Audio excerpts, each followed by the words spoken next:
رب اشرح لي صدري ويسر لي امري واحلل عقدة من لساني يفقهوا قولي وقال تعالى الله لا اله الا هو الحي القيوم۔ تمام قسم کی تعریفات عبادات ایک اللہ وحدہ لا شریک کے لیے، ان گنت لاتعداد درود و سلام ہو امام الانبیاء رحمت للعالمین صلی اللہ علیہ وسلم کی ذات گرامی پر۔ عزیزان گرامی، اللہ رب العزت کے خوبصورت نام، اللہ کے اسماء و صفات کا تعارف، اس کے علم کے ضروری ہونے کا بیان گزشتہ بیان میں آپ سن چکے ہیں۔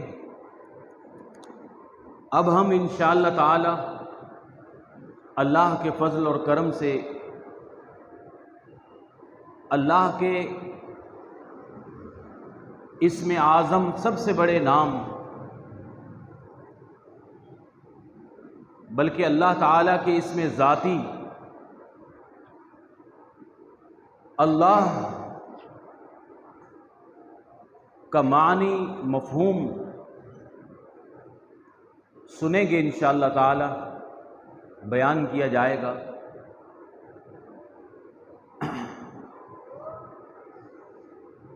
کہ اللہ تعالیٰ کا جو نام ہے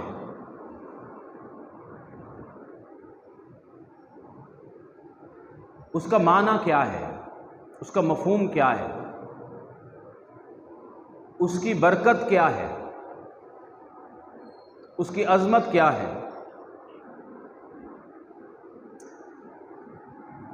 جب اللہ رب العزت کی ذات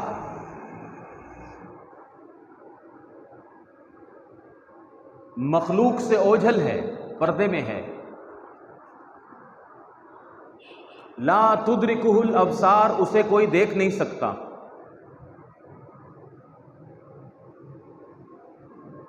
جب اس کی ذات کو کوئی خود پہچان نہیں سکتا تو اس کے نام کو خود کیسے جان سکتا ہے؟ اس لیے اللہ تعالیٰ نے اپنا نام، اپنا تعارف خود ہی کروایا ہے۔ قرآن کریم کی سب سے بڑی آیت، بلکہ سب سے عظیم آیت، آیت الکرسی میں اللہ رب العزت نے اپنا تعارف یہ کروایا کہ اللہ لا الہ الا ہو، وہی اللہ ہے جس کے علاوہ کوئی معبود نہیں ہے۔ فرمایا وَهُوَ الَّذِي فِي السَّمَاءِ إِلَٰهٌ، وہی ذات ہے جو آسمانوں میں بھی الہ ہے، معبود ہے، وَهُوَ فِي الْأَرْضِ إِلَٰهٌ، وہی ایک ذات ہے جو زمین میں بھی الہ ہے، وہی ایک ذات ہے جو زمینوں میں بھی الہ معبود بننے پر لائق ہے، قادر ہے۔ اللہ کے اسم اعظم اللہ کو جب ہم دیکھیں لکھا ہوا یا خود لکھیں تو ہمیں نظر آتا ہے کہ اس کے تمام حروف آسمانوں کو اٹھے ہوئے ہیں، اوپر کو اٹھے ہوئے ہیں۔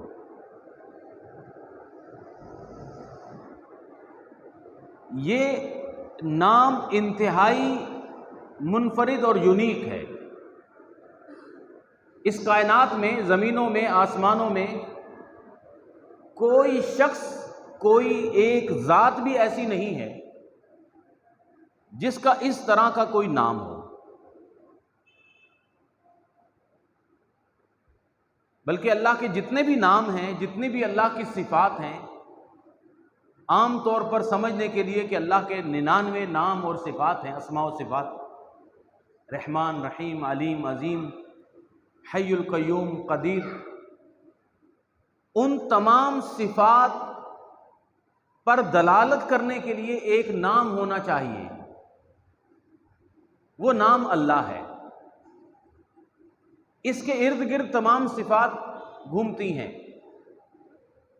کہ اگر ہمیں بتائیں کہ وہ عظمت والا ہے تو ہم کہیں گے کہ اللہ عظیم ہے، اللہ علیم ہے، اللہ رحمان ہے، اللہ کریم ہے، اللہ حی القیوم ہے۔ تو تمام صفات کو بیان کرنے کے لیے، اس کو دلالت سے سمجھانے کے لیے ایک نام ضروری ہے، اور وہ نام اللہ ہے۔ اس ایک نام کے اندر تمام صفتیں موجود ہیں، تمام صفات کمال، اللہ کی تمام صفت جلال، سب کی سب اسی ایک لفظ کے اندر موجود ہیں۔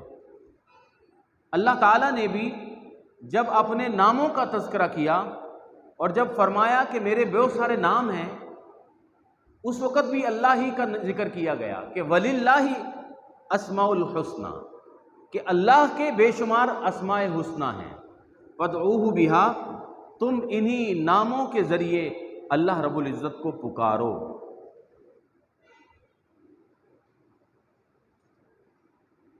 تو معلوم ہوا کہ ہر صفت کو بیان کرنے کے لیے ایک اسم ضروری ہوتا ہے، اور وہ اسم جو ہے اللہ کی ذات کے لیے اللہ ہے۔ تبھی ہم کہہ سکتے ہیں کہ اللہ علیم ہے، اللہ رحمان ہے، اللہ کی ذات رحیم ہے، اللہ کریم ہے۔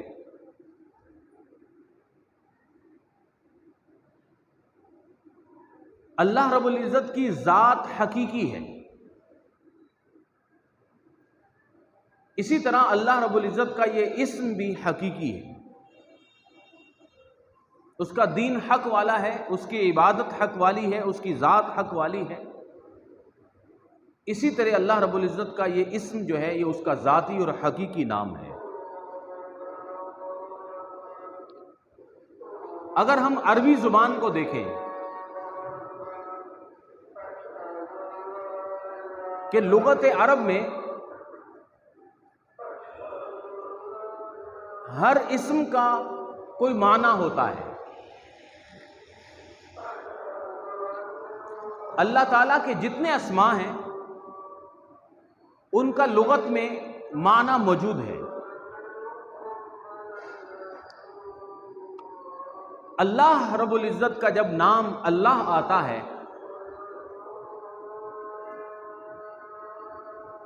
تو اس کے لیے علماء لغت یہ بیان کرتے ہیں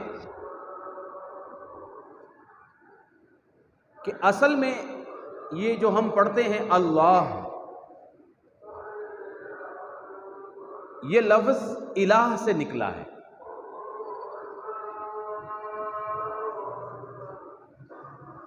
الہ،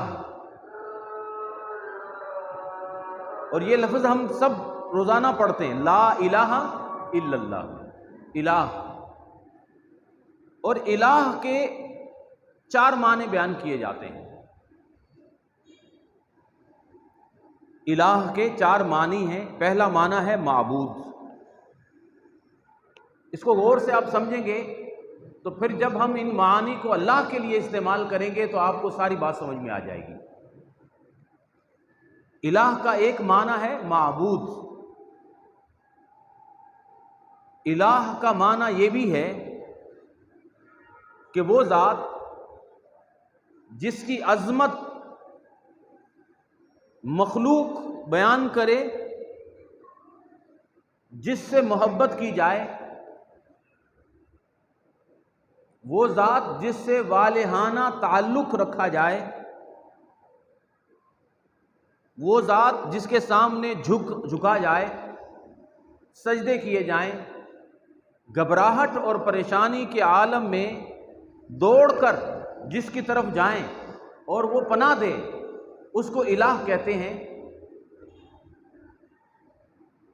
اور چوتھا معنی یہ ہے کہ وہ ذات جس کے احوال سے، جس کے ادراک سے انسانی عقل دنگ رہ جائے، جس کو سمجھ نہ سکے انسان، اس کو الہ کہتے ہیں۔ امام بیضاوی رحمہ اللہ نے فرمایا کہ یہ سارے معنی اللہ رب العزت کی ذات پر بالکل صادق آتے ہیں، کیونکہ اللہ کی ذات ہی ہے جو معبود حقیقی ہے، اسی کی عبادت کی جاتی ہے۔ وہی اللہ کی ذات ہے جو محبتوں کا مرکز ہے، اسی سے محبت کی جاتی ہے، اور اس کے علاوہ کسی ذات سے محبت نہیں کی جاتی، بلکہ جس سے بھی محبت کی جائے اس کی وجہ سے محبت کی جائے، اللہ کی وجہ سے محبت کی جائے۔ ہمارا ایمان ہے، مومنوں کا ایمان ہوتا ہے کہ رسول کریم صلی اللہ علیہ وسلم کی محبت کے بغیر ایک مومن نہیں ہو سکتا۔ آپ کہیں گے کہ رسول سے بھی محبت اللہ ہی کی وجہ سے کی جاتی ہے، کیونکہ اللہ تعالیٰ نے اسے اپنا رسول بنا کر مبعوث فرمایا ہے۔ اگر ہم صحابہ اکرام کی محبت کا نام لیں تو اس میں بھی صحابہ اکرام سے ہماری کوئی رشتہ داری تو نہیں ہے، وہ بھی اسی لیے محبت کی جاتی ہے کہ انہوں نے پیارے نبی صلی اللہ علیہ وسلم کے لیے قربانیاں دی، اور وہ نبی کون تھے؟ جن کو اللہ تعالیٰ نے رسول بنا کر بھیجا۔ تو جس سے بھی ہم محبت کریں اللہ کے لیے محبت کی جاتی ہے۔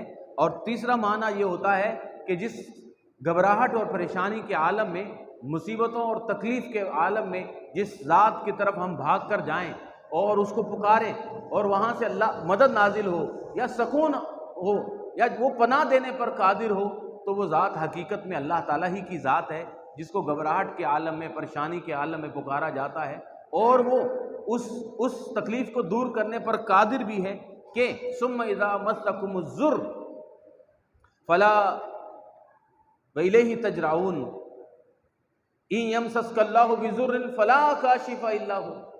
اگر تکلیف آتی ہے تو دور کرنے والی کون ذات؟ وہ اللہ کی ذات۔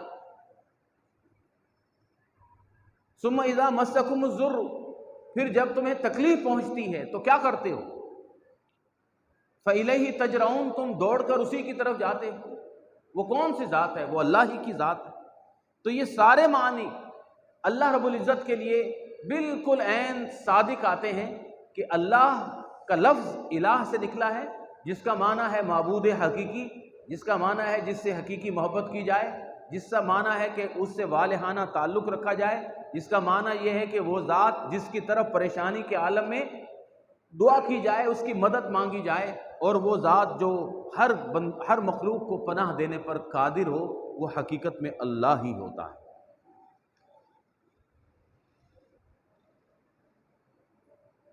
اللہ رب العزت کے لیے ہر قوم، ہر مخلوق، ہر زمانے میں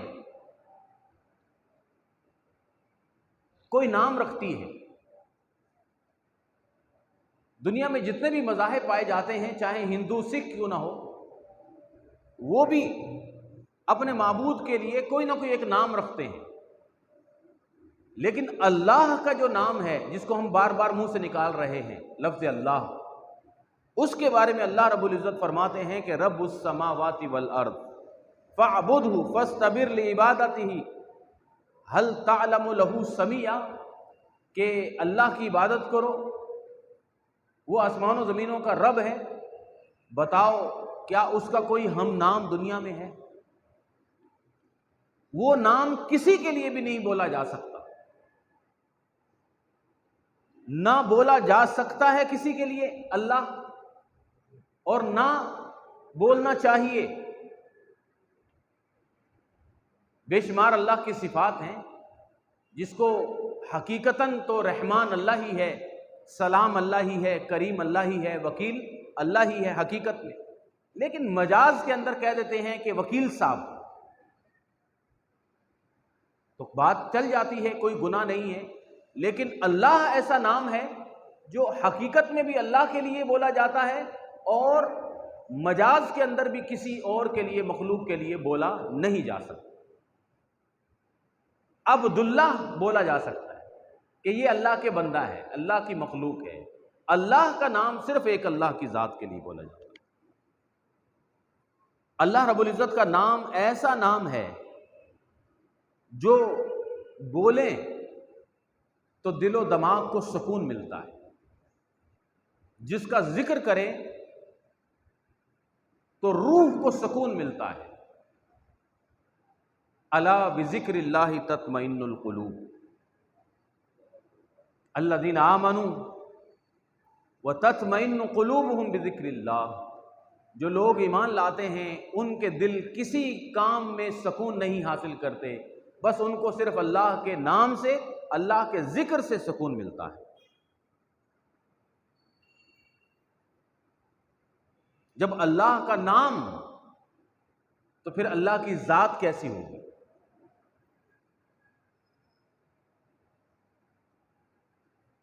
ایک صحابی رسول صلی اللہ علیہ وسلم ابو ذر غفاری پیارے نبی صلی اللہ علیہ وسلم سے پوچھتے ہیں، صحیح مسلم کی حدیث، ہل رأیت ربک یا رسول اللہ، آپ نے اپنے رب کو دیکھا ہے اے اللہ کے رسول صلی اللہ علیہ وسلم؟ پیارے نبی صلی اللہ علیہ وسلم نے فرمایا، نور، وہ ذات نور کی ہے، انا اراہو، میں اس کو کیسے دیکھ سکتا ہوں؟ یہ انسان اس دنیاوی آنکھ کے ساتھ اللہ رب العزت کی ذات کا نہ تو ادراک کر سکتا ہے نہ دیکھ سکتا ہے۔ صحیح مسلم ہی کی ایک اور حدیث،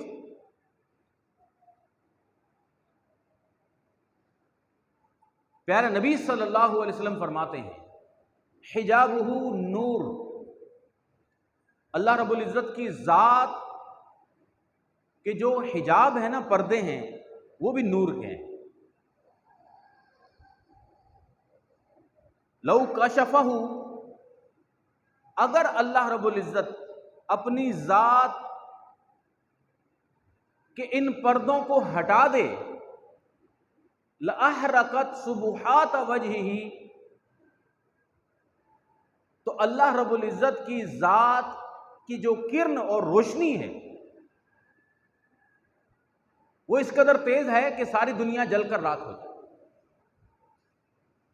یہ دنیا، یہ مخلوق اللہ رب العزت کی ذات کی ایک تجلی، اس کی بھی تاب نہیں لا سکتی، اس کی ذات ایسی ہے۔ اللہ کی ذات ہمارے عقل و گمان سے ماورا ہے، لیکن اللہ کی مخلوق تو ہمیں نظر آتی ہے نا۔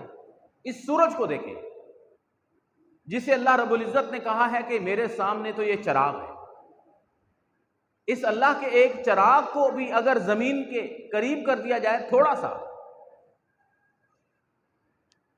تو یہ زمین اتنی گرم ہو جائے کہ یہاں انسان بس نہیں سکتا، سب کچھ جل جائے۔ اور اگر اس کو دور کر دیا جائے زمین سے تھوڑا سا، پھر بھی یہ زمین اتنی ٹھنڈی ہو جائے کہ یہاں کوئی چیز ہوگی نہیں سکے گی، ہر پانی، ہر چیز برف بن جائے۔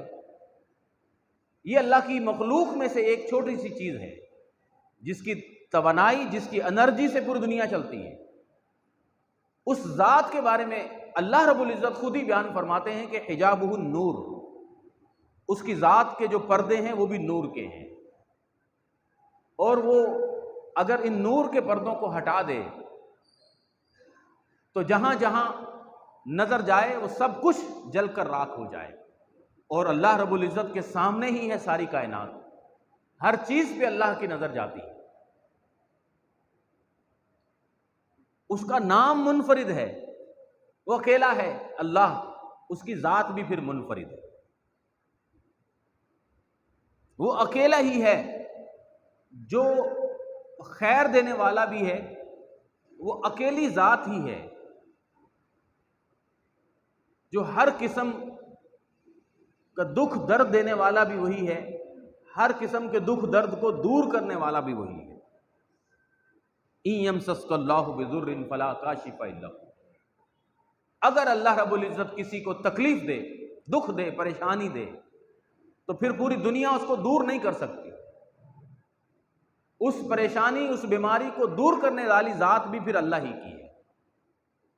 وَإِن يُرِدْكَ بِخَيْرٍ، اگر وہ خیر دے، فَلَا رَادَّ لِفَضْلِهِ، تو ساری دنیا پھر اس کے فضل کو روک بھی نہیں سکتے۔ ہم یہاں جو ہیں مخلوق اور ہم انسان، ہم اس کی ذات پر ایمان ہی لائیں گے، اس کی صفات پر ایمان ہی لائیں گے، اور ایمان ایسا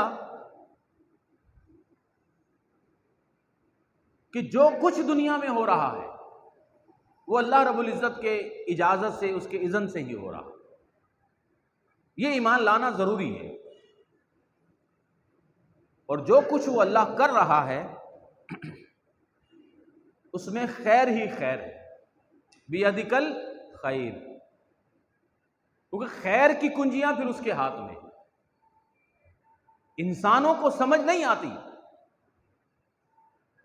کہ یہ وائرس آ کر پوری دنیا بند ہو گئی ہے، لاک ڈاؤن ہو رہا ہے، اس میں کیا خیر ہے؟ تو بھائی انسان ہے تجھے یہ چیزیں سمجھ میں نہیں آتی، لیکن اللہ رب العزت کی ذات ایسی ذات ہے کہ اس کے اجازت کے بغیر کچھ بھی نہیں ہوتا۔ کچھ بھی دنیا میں ہو رہا ہے اس کے پس منظر میں اللہ کی اجازت موجود ہوتی ہے۔ یہ تو ایمان کوئی آزمائش کے مرحلے تھے کہ دنیا جھنجھوڑ دی جائے، دنیا ہل جائے، مومن یہ کہیں وما اصاب من مصیبت الا باذن اللہ، کہ جو کچھ ہوتا ہے اللہ کی اجازت سے ہوتا ہے، اور جو اللہ پر ایمان نہیں لاتے وہ کہیں کہ لگتا ہے اس میں کسی کی سازش۔ ہم سب کی یہ حالت ڈگمگانے والی بن چکی، ہم ہر جگہ پر، ہر محفل میں، ہر گفتگو میں سازش تلاش کرتے ہیں۔ اس میں امریکہ کی سازش ہے، اس میں یہودیوں کی سازش ہے، اس میں چائنا کی سازش ہے۔ تو بھائی امریکہ کو کس نے بنایا؟ یہودیوں کا خالق کون ہے؟ اس مخلوق کا خالق کون ہے؟ وہ کہتا ہے وما اصاب من مصیبت الا باذن اللہ۔ یہ ایمان لاؤ کہ جو کچھ دنیا میں ہوتا ہے، اگر دکھ بیماری آتی ہے اس کو اللہ کے اذن کے بغیر نہیں آتی، تو اگر آ جائے تو کیا کریں؟ تو بھائی اللہ کی طرف رجوع کریں نا۔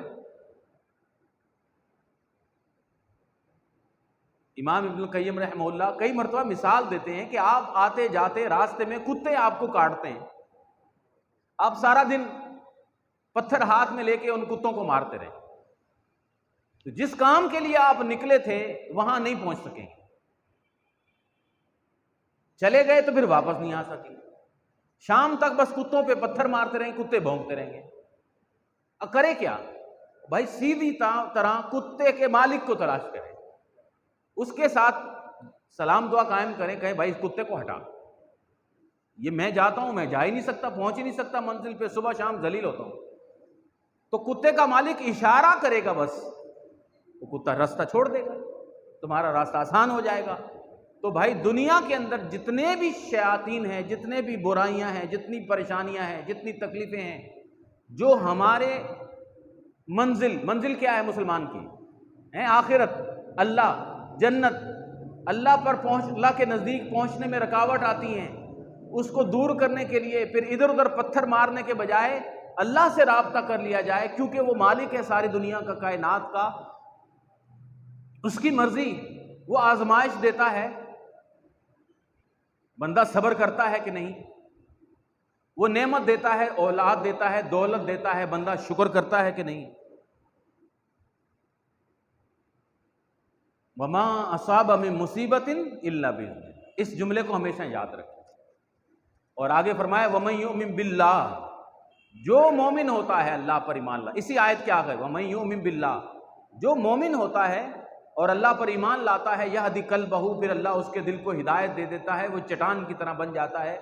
اگر کوئی دکھ، تکلیف، پریشانی آتی بھی ہے، ٹھیک ہے پریشان تھوڑا سا ہوتا ہے، لیکن انتہائی کار آخر میں وہ اللہ کی طرف رجوع کرتا ہے، وہ یہی کہتا ہے کہ انا للہ و انا الیہ راجعون، اللہ کی طرف اپنے آپ کو منسوب کر دیتا ہے کہ بس اللہ کی مرضی سے جو کچھ ہو رہا ہے، اور اگر اللہ کی طرف سے نعمت آتی ہے، شکر، خوشی ملتی ہے، تو پھر وہ تکبر نہیں کرتا، اتراتا نہیں ہے، اکڑتا نہیں ہے، وہ کہتا ہے کہ وما بکم من نعمت فمن اللہ، کہ ٹھیک ہے جو بھی نعمت آئی ہے اس کے پیچھے اللہ ہے، میرا کمال نہیں ہے، میں خود کچھ نہیں ہوں، اس کے پیچھے اللہ ہے۔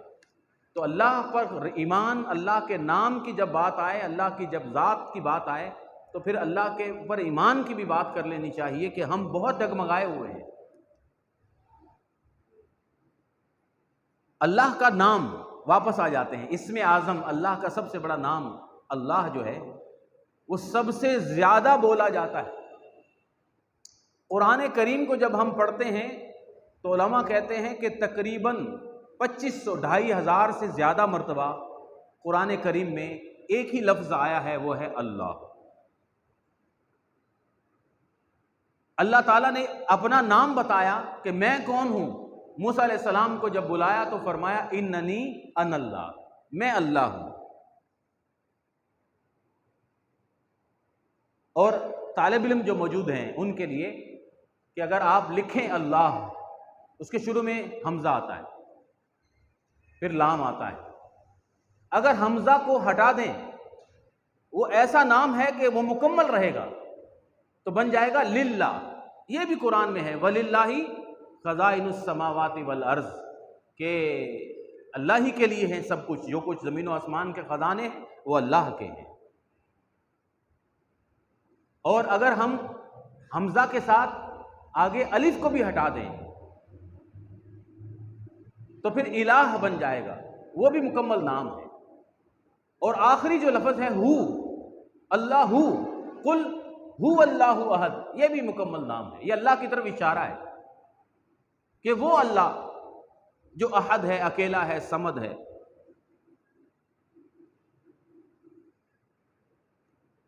نماز کی ابتدا سے انتہا تک اللہ کے نام سے ہی چلتا ہے، اس کے بغیر نماز نہیں ہوتی۔ اللہ اکبر، اور ہر رکن کے اندر اللہ اکبر۔ رکوع سے اٹھیں گے تو سمیع اللہ، پھر اللہ کا نام، اللہ نے سن لیا، سمیع اللہ لمن حمدہ۔ سجدے میں جائیں گے سبحانک اللہم وبحمدک اللہم اغفر لی، پھر اللہ کا نام کہ اللہ تیرا نام پاک ہے۔ سلام پھیریں گے پھر اللہ کا نام السلام علیکم ورحمۃ اللہ، ابتدا سے انتہا تک۔ اور یہ فرض ہے، یاد رکھیں کہ اللہ کا یہی نام اس میں استعمال ہوگا اللہ اکبر میں۔ اگر ہم کہیں کہ الرحمن و اکبر، الرحیم و اکبر، تو علماء کہتے ہیں کہ نہیں، نماز نہیں ہوگی۔ اللہ کا یہی صفات، اللہ کا یہی حقیقی نام، اللہ کا یہی ذاتی نام استعمال کر۔ کلمہ توحید ہمارا جو ہے، کلمہ توحید لا الہ الا اللہ، اس کے اندر بھی اللہ ہی کا نام استعمال ہوتا ہے۔ اور اس کے اندر ایسی خوبصورتی موجود ہے، آپ لا الہ الا اللہ کو لکھیں اور دیکھیں کہ اس کے اندر جتنے بھی لفظ استعمال ہوتے ہیں وہ سب کے سب اللہ کے اندر بھی موجود ہوتے ہیں، کہ لام ہے، الف ہے، ہا ہے، انہی تینوں سے مل کر اللہ کا نام بنتا ہے۔ اللہ کے نام کے بغیر بندہ مسلمان بھی نہیں ہو سکتا، کلمہ بھی نہیں پڑھ سکتا۔ صبح اٹھتے ہیں تو اگر ہمیں رسول اللہ صلی اللہ علیہ وسلم کی دعاؤں سے تعلق ہے اور محبت ہے اور ہمارا ان کے ساتھ کوئی رابطہ ہے تو صبح کی دعا میں بھی اللہ کا نام آتا ہے، الحمدللہ الذی احیانا بعد موت۔ سارا دن اللہ ہی کا نام، استغفر اللہ، یا پھر الحمدللہ، یا پھر ماشاء اللہ، یا انشاءاللہ، اور کبھی کبھی انا للہ و انا الیہ راجعون۔ ان تمام چیزوں کے اندر اللہ کا ذکر آتا ہے، یہی اللہ کا ذکر ہے، اسی کو اللہ کا ذکر کہتے ہیں۔ ہر اچھی چیز کو دیکھیں ماشاءاللہ، الحمدللہ، ہر نعمت کے بارے میں الحمدللہ، ہر کھاتے وقت بسم اللہ، پیتے وقت بسم اللہ۔ یہ اللہ کے نام کی برکت ہے، یہ برکتیں ہیں اللہ کے نام کی۔ اللہ کے نام کی برکتیں زندگی میں لگائیں، اور نام بھی رکھیں نا اپنے بچوں کا تو اللہ کے 99 ناموں میں سے کسی نام کے ساتھ آپ عبد لگا دیں تو پھر وہ عبداللہ، عبد الرحمن، یہ بھی اللہ کو سب سے بڑے پیارے ہیں۔ عبد الرحیم، عبد العلیم، عبد السلام، یہ اللہ کے نام کا ذکر ہوتا ہے۔ جب ہم ان بچوں کو بھی بلائیں گے تو اللہ کا نام خود بخود بیچ میں آ جائے گا۔ میں حیران تھا، کئی مرتبہ میں نے چیک بھی کیا، تلاش بھی کیا کہ ابھی محرم کا مہینہ شروع ہو رہا ہے، اور ان محرم کے مہینوں میں جو سڑکوں پہ لوگ آتے ہیں ان لوگوں کے ناموں میں اللہ کا نام نہیں ہوتا۔ بڑی مرتبہ میں نے تلاش کیا، اللہ رب العزت نے ان کو توفیق ہی نہیں دی کہ ان کے ناموں میں کہیں اللہ لکھا ہو۔ اگر کسی کو پتہ چلے تو مجھے بتانا۔ ادھر ادھر کے ہزاروں نام ہوں گے، رضا، جعفر، ذاکر، واقع، لیکن اللہ کا نام یہ کوئی ہی رکھتا ہے، اور وہی لوگ رکھتے ہیں جنہیں اللہ کے ساتھ کوئی تعلق ہوتا ہے۔ اللہ اکبر، اگر اللہ کا نام آتا ہے تو پھر اللہ والے بھی ذکر میں آتے ہیں۔ رسول اللہ صلی اللہ علیہ وسلم نے فرمایا ان للہ اہلینا، اللہ کے بندے بھی، اللہ والے بھی لوگ ہوتے ہیں، اللہ والے لوگ ہوتے ہیں۔ سوال کیا گیا اللہ کے رسول اللہ والے یہ کون ہے؟ فرمایا ہم اہل القرآن، جو قرآن والے ہیں وہ اللہ والے، جو قرآن حفظ کرتے ہیں وہ اللہ والے ہیں، جو قرآن سے محبت کرتے ہیں وہ اللہ والے ہیں۔ اللہ والوں کے ساتھ پھر اللہ کے پڑوسی، رسول اللہ صلی اللہ علیہ وسلم نے فرمایا کہ اللہ فرمائے گا قیامت کے دن این جار اللہ، اللہ کے پڑوسی کہاں ہیں؟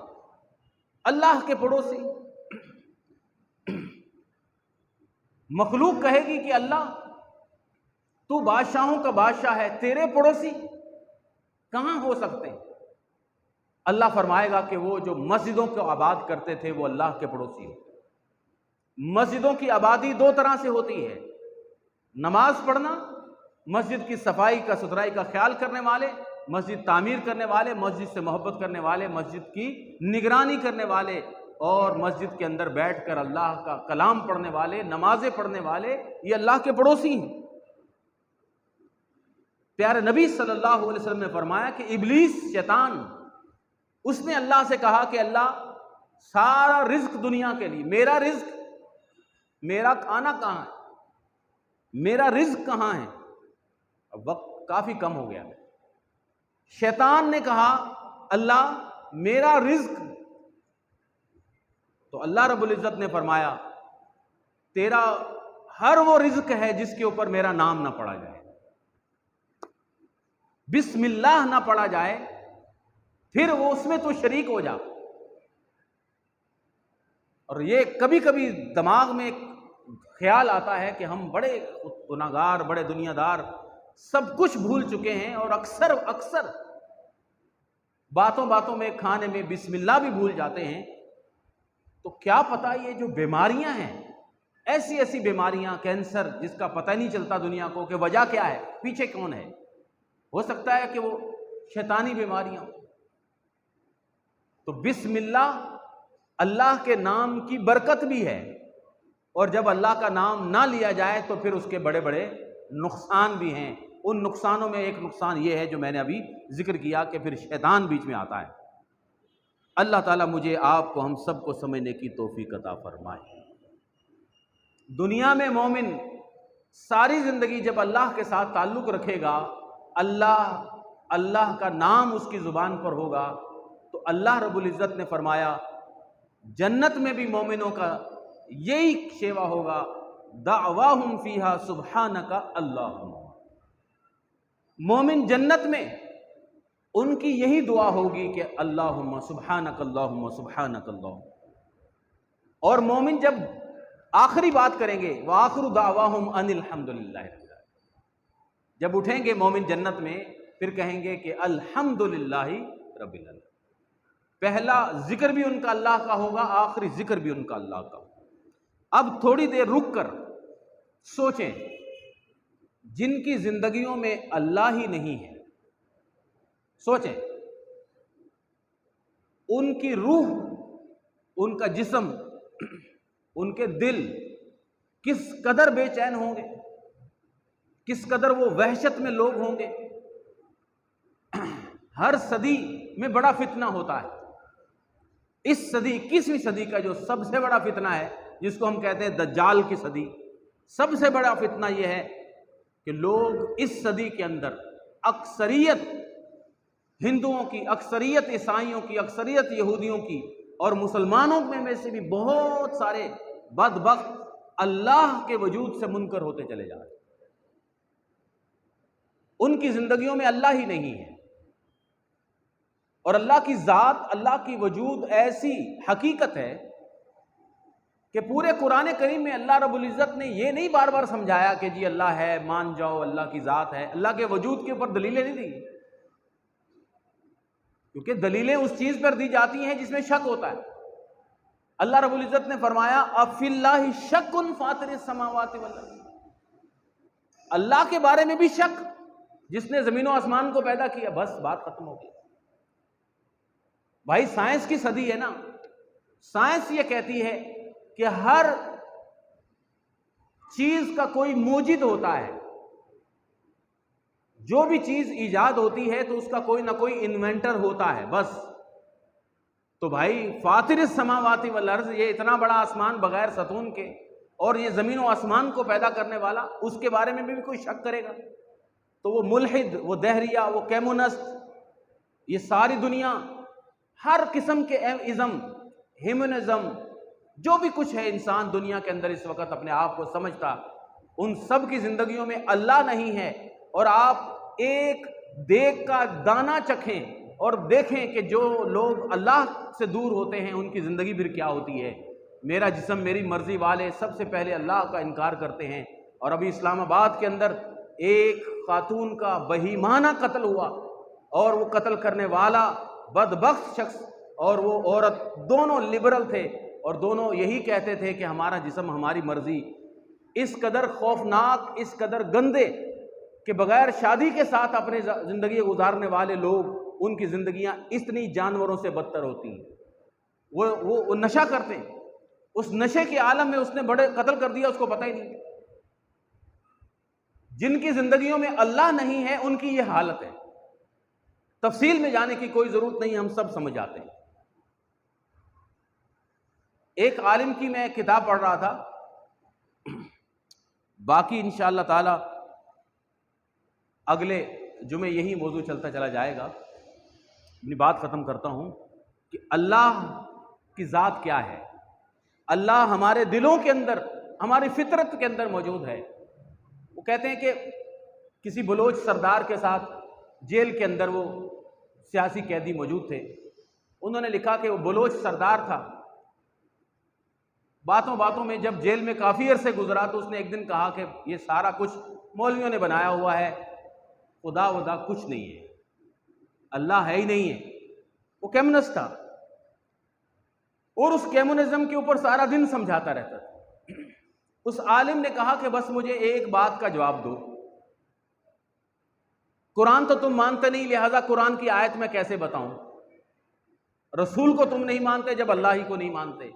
آپ بتاؤ، آپ سردار ہو، بلوچ ہو، ٹھیک ہے، کوئی بندہ آپ کی بہن کو اپنی بائک پر پیچھے بٹھا کر لے جائے اور گھومتا پھرتا رہے، تم کیا کرو گے؟ میں اس کو گولی مار دوں گا. ٹھیک ہے، اب مجھے بتاؤ، ایک بندہ بارات کے ساتھ تمہارے گھر میں آئے، تم اس کو بٹھا کر اپنی بہن کا نکاح اس کے ساتھ کر دو، کر دیا. اب وہ کہے کہ میں اکیلا جاتا ہوں، تمہاری بہن کو میں اپنے ساتھ نہیں لے کے جاؤں گا، تو کیا کرو گے؟ اس نے کہا گولی مار دوں گا. بتاؤ یہ فرق کیوں؟ بس یہ بتاؤ، وہی بندہ پہلے لے کے جا رہا تھا، تم اس کو مار رہے تھے، آج نہیں لے کے جا رہا پھر تم اس کو مار رہے ہو. یہ تمہارے دل میں کس نے ڈالا؟ یہ فرق کس نے ڈالا تمہارے دل میں؟ بس یہ بتاؤ. اب وہ ہکا بکا پریشان، اس نے کہا لعنت ہے سارے کیمونزم کے اوپر، لعنت ہے ساری دنیا کے اوپر، مجھے کلمہ پڑھاؤ، میں مسلمان ہو رہا ہوں. یہ فرق میرے دل میں اللہ نے ڈالا ہے. بھائی یہ بدکاری اور نکاح کا فرق کس نے ہمارے دل میں ڈالا؟ اللہ نے ڈالا ہے. اگر اللہ تعالیٰ کی سمجھ ہو، اللہ کے نام سے محبت ہو، اللہ کی ذات سے محبت ہو، تو اس سے آگے کوئی بات کی ضرورت نہیں. اللہ سے دعا کریں کہ اللہ رب العزت ہم سب کو اپنے ساتھ تعلق اور محبت قائم کرنے کی توفیق عطا فرمائے.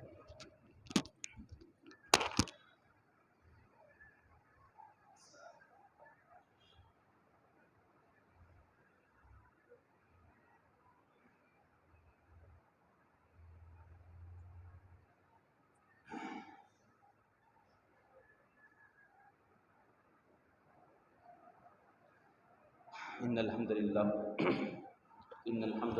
نحمده ونستعینه ونستغفره ونعوذ باللہ من شرور انفسنا ومن سیئات اعمالنا من يهده الله فلا مضل له ومن يضلل فلا هادي له واشهد ان لا اله الا الله وحده لا شريك له